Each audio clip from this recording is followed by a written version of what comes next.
Turbulent cancellations continue for American Airlines amid rising concerns for travelers with the holiday season fast approaching.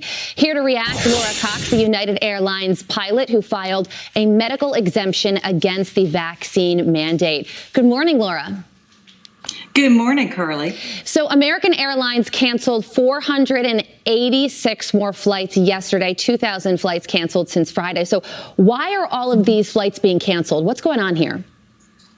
Well, to be honest, it was a holiday weekend, Halloween, and when crews get the time off on a holiday weekend, they tend not to want to come to work. I can only imagine they're not very motivated when their very livelihood is being threatened. It's either get the vaccine or lose your job, basically. Yeah. So that makes it difficult to even accept premium pay to come into work when you just don't know what your future is going to be. Yeah. Do you think that morale is down across the board within the airline industry because of this vaccine mandate? Oh, absolutely. It's even affecting the crews that are still working. I hear from them daily at United, crews that took the vaccine that really regret it. Yeah. Well, there are many major airlines with vaccine mandates for staff, including United Airlines, American, JetBlue, Frontier. You filed for a medical exemption with United. How did the airline respond when you did? Well, initially, because I had COVID, I asked for a medical exemption for natural immunity, and they did accept it. However, last week, I got notification that they have limited my medical exemption to 90 days from the date that I was diagnosed. So actually, my medical exemption will expire November 24th. I did also have a religious exemption on file, so they are now processing that. Okay, so if the religious exemption doesn't get approved, does that mean that you have to get the vaccine in 22 days or lose your job? Yes, ma'am. Wow. Yeah. And I think that you're not alone in that, and that's unfortunate for a lot of people who are faced with that choice of whether to get vaccinated against their will or keep their jobs. And the other thing is holiday travel. What are the holidays going to look like?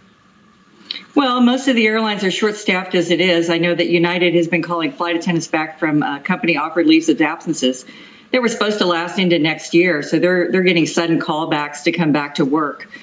Just to cover staffing shortages. We're expanding flights on a regular basis. So we've got several hundred pilots that are currently on leave while we await litigation. And we would really be happy flying this holiday season and taking our passengers to their destinations, to their family get-togethers, just like we've done for decades. So who do you blame for this, Laura? Because airlines are government contractors, and if they want to keep those contracts that are worth millions of dollars, the airline says that they have to follow President Biden's federal vaccine mandate.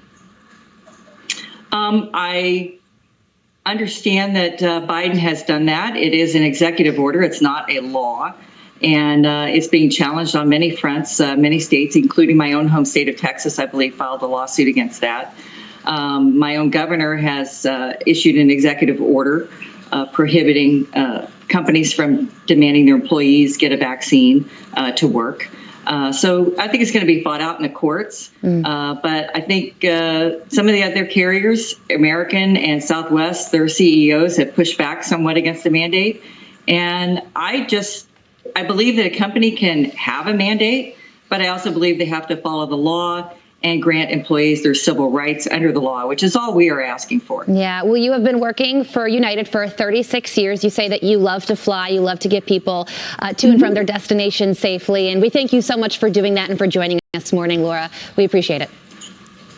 Thank you so much, Carly. Have a great day. You too.